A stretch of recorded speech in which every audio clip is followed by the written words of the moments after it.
All right, everyone. So last week we talked about verbal communication. This week we're going to be talking about nonverbal communication. Can anyone go ahead and tell me what is nonverbal communication? So you just took a quiz on it and you read about it. What is nonverbal communication? Great. It's communication other than written or spoken language that creates meaning for someone. So for example, it can be gestures, facial expressions, body movement. All of these things convey meaning of some sort without even having to say anything. So today we're going to focus on nonverbal communication. We're going to look at some reasons why we're studying nonverbal communication. Second, we're going to talk about the nature of nonverbal communication. Third, we'll look at some challenges that come up with nonverbals. And then lastly, we're going to talk about the nonverbal codes, okay? And I mentioned some of those, such as gestures and facial expressions. So why study nonverbal communication? Well, let's face it, we communicate a lot nonverbally. In fact, according to Beebe and Beebe, 2013, 65% of the way we convey meaning is done through nonverbal channels. That's a lot, 65%. Also, nonverbal communication is our primary means of conveying our emotions, okay? We express our emotions through nonverbals. And we can also determine a person's emotional state based on their nonverbal behaviors, okay? We're also studying nonverbal communication today because most of your nonverbal behavior is subconscious, meaning that you aren't fully aware of your nonverbals. So maybe have someone walk by and I might accidentally roll my eyes, but I'm not aware of it. Or I have a look of confusion on my face. We don't have a mirror in front of our face, right? We can't always see what we're doing and how we're acting or what we might be conveying. But it's important that we start paying attention to these types of things. Because our verbal communication is conscious. We're aware of what we're saying. But nonverbal is not so much. Also, I want you to note that nonverbal communication is more believable than verbal communication. Meaning, if I'm having a conversation with my friend, and maybe I can tell something's bothering my friend, he or she seems really upset. But they're saying, hey, I'm okay, everything's fine. But I can tell by the look on their face, I can see this look of sadness, and almost as if they want to cry. So I can tell right away that obviously that's more believable, their nonverbal codes, and the things that they're showing me through their face. Okay? Also, I want you to note nonverbal messages serve multiple functions. So they can substitute, complement, contradict, and regulate.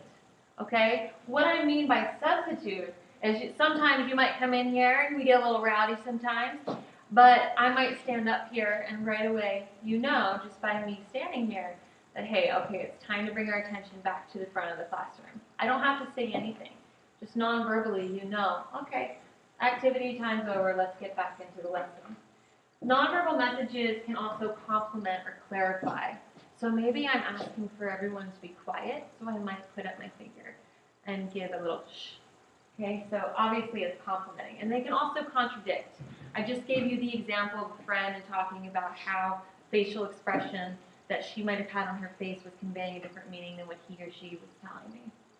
Okay, and lastly, they regulate. I'm at a dinner table, I might hold up my hand. I'm trying to say, wait a minute, or get someone's attention, but I'm not actually saying anything verbally, I'm just saying it with my hand. Okay? All right, moving on. So we just talked about some reasons why we're studying nonverbal communication. Next, let's move into the nature of nonverbal communication. Judy Burgoon talks about expectancy violation theory. Can anyone tell me what that is? Okay. Yeah, you're getting there. So basically what Judy Burgoon is saying is that we all have these expectancies. We expect people to basically behave non-verbally in a certain way. So when you're in a restaurant, maybe an expensive restaurant, you're supposed to behave and act a certain way and carry yourself a certain way. And so when someone violates that expectation, maybe we see someone come into the restaurant and they're dressed wearing a sweatsuit or in pajamas, whoa, we're drawn to them. We're paying attention to them because they have violated our expectations or our norms of what is appropriate nonverbal communication for society standards, okay? We've all been socialized to think that, okay, this is how you're supposed to act in certain situations. This is how a man's supposed to act. This is how a woman's supposed to act. All examples. Okay? And so what she's saying is that if we like the person, we're more likely to accept the behavior. So if this person comes in wearing sweatpants and they're my friend and I dig them and they're cool, I'm more likely to accept it rather than if it's somebody, maybe some guy or girl that's really bothered me before and just kind of gotten on my nerves, right? So I'm less likely to accept it. That's what Judy Burgoon is saying. All right, so we're going to go ahead and move on. We're going to talk about some challenges with interpretation. Okay? It can be really hard to interpret meaning behind certain nonverbals. First of all, nonverbal communication is culturally bound. And by that, I mean that nonverbal behaviors vary across cultures. So a thumbs up in the United States might mean good job, but in another culture, it could convey something very offensive. And so it's important to keep those things in mind. Okay? Nonverbal cues, culturally bound.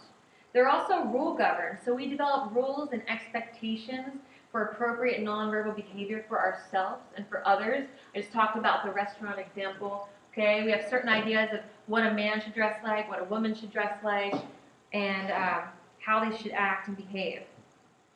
Really important right here. Nonverbal communication is ambiguous. Okay, meaning that it's difficult to interpret because the meaning can vary from person to person. So the way I convey sadness or the way I convey happiness might be completely different than the way somebody else conveys it. And we're going to actually get into a little activity in a while where we're going to explore those things, and we're going to get this chance to kind of explore how ambiguous communication is, as well as the way we interpret nonverbal communication. Also keep in mind that it is non-linguistic, meaning that there's not this set of rules for grammar and punctuation and spelling, and so it can get a little confusing at times. And these are some of the challenges that come up when we're looking at nonverbal communication. All right. So we talked about some challenges. Let's look at some nonverbal codes. First of all, appearance. Okay, you can convey meaning through your appearance and how you're dressed. If you walk into the hospital and you see, maybe you go to the coffee shop and you see someone on their break and they're wearing scrubs, what does it tell you right away? They might work at a hospital or a doctor's office, okay? So there's something being said to you there without any verbal messages being spoken, okay? You look at jewelry and what that might convey. It might convey that you have a lot of money or that you're from a particular culture. Tattoos, we're talking about artifacts right now. He or she has a tattoo of the Baltimore Ravens. What might that say? He or she obviously likes the Baltimore Ravens if they're going to be wearing a tattoo, or maybe they don't. Maybe it says something bad about the Ravens, okay? So all important things to think about. That's a first nonverbal code. Second, we're going to talk about body movement, okay? We get into kinesics, which is basically human movement, posture, and gestures, okay? Our bodies can convey many nonverbal messages. For example, if I'm pointing or waving or raising the roof, okay, all conveying something. And so that's what I mean when we're talking about kinesics, okay? And then there's 4 types: emblems, illustrators, affect displays that communicates emotion, and regulators. And we just briefly talked about some of these things. So emblems are basically gestures with substitute for words, and I gave you the example. Okay. All right. Other nonverbal communication codes. Eye contact. Eye contact can convey sincerity and trustworthiness. And I'm talking about in the United States. Obviously, we talked about how nonverbal communication is culturally bound. Okay? It can show a sense of credibility and enhance that ethos. If we're looking someone in the eyes, we can tell them that we care about what they're saying. Okay? Important to think about. Now, in some countries, eye contact, you're not supposed to make eye contact with your superiors or people that would be at a hierarchical level above you. Okay? So keep that in mind. Next, facial expressions is another one. We talked about sadness and happiness, and maybe you're surprised, so you get a look on your face of, I'm surprised, okay? So learning to balance our facial expressions. Obviously, you don't want to be rolling your eyes or maybe giving a look of disgust when somebody's talking about something really important to them. So be aware of these things, facial expressions.